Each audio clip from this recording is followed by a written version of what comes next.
கர்த்தருடைய நாமத்துக்கு சோத்திரம் உண்டாவதாக. மார்க் 1ஆம் அதிகாரத்தில் 35 சொல்லப்பட்டு இருக்கிறது. இயேசு அதிகாலையிலே இருட்டோடு எழுந்து புறப்பட்டு மனாந்தரமான ஒரு இடத்துக்கு போய் அங்கே ஜெபம் பண்ணினார். நன்றாக பார்க்கவும், இருட்டோடு எழுந்து, அதிகாலையில் இருட்டோடு எழுந்து. யாரெல்லாம் அதிகாலையில் இருட்டோடு எழுந்து ஆண்டவரை தொழுது கொள்ளுகிறார்களோ, உண்மையாலுமே ரொம்ப ஆண்டவர் மேலே ஒரு நேசம். அதிகாலையில் எழுந்த உடனே முதல் ஆண்டவருக்கு அந்த நேரத்தை கொடுக்க வேண்டும் என்று. இது மனுஷ வாழ்க்கையில் நடக்குமா? தேவனுடைய குமாரனாக இருக்கவே அவர் செய்தார் என்று நீங்கள் யோசிக்கலாம்.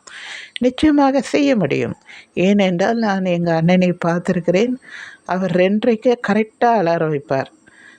அலற வச்சு அதை கரெக்டாக முழிப்பார். உடனே முழிச்சிட்டு போய் குளிச்சுட்டு எல்லாம் முடிச்சுட்டு அதுக்கு பிறகு 3 மணிக்கு கரெக்டாக அங்கே பைபிளை எடுத்து அவர் வேத வாசித்து ஜெபம் பண்ணி முதல்ல எழுந்த உடனே ஆண்டவருக்கு அந்த நேரத்தை கொடுக்கறதை நான் பார்த்துருக்கிறேன்.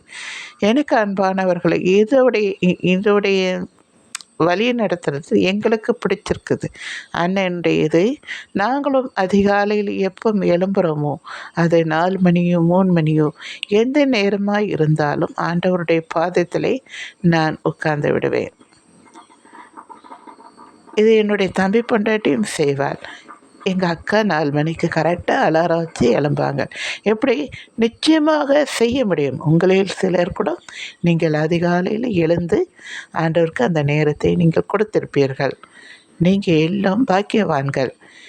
ஆண்டவரை தேவன் என்ன சொன்னார்? இயேசு கிறிஸ்துவை தேவன் என்ன சொன்னார்? இவன் என் நேசகுமாரன், இவன் மேல் நான் பிரியமாயிருக்கிறேன் என்று.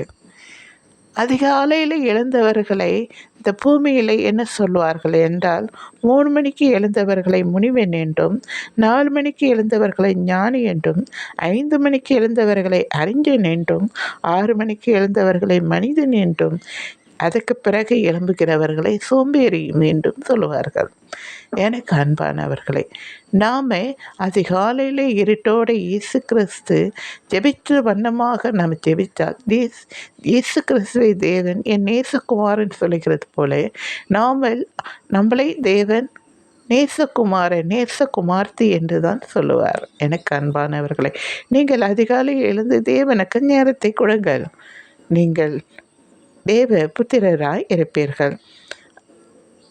விடிஞ்ச பிறகு எழும்புகிறவர்களே சோம்பேறி தான். ஏன்னா வேதமும் அப்படி தான் சொல்லப்பட்டிருக்கிறது. நீதிமொழிகளில் எறும்பின் இடத்துல போய் ஞானத்தை கற்றுக்கொள்ளுங்கள் என்று சொல்லப்பட்டு, என்றால் அவன் இன்னும் தூங்கணும், இன்னும் கை முடங்கி படுத்து கிடக்கணும் என்று அவன் கிடப்பான்.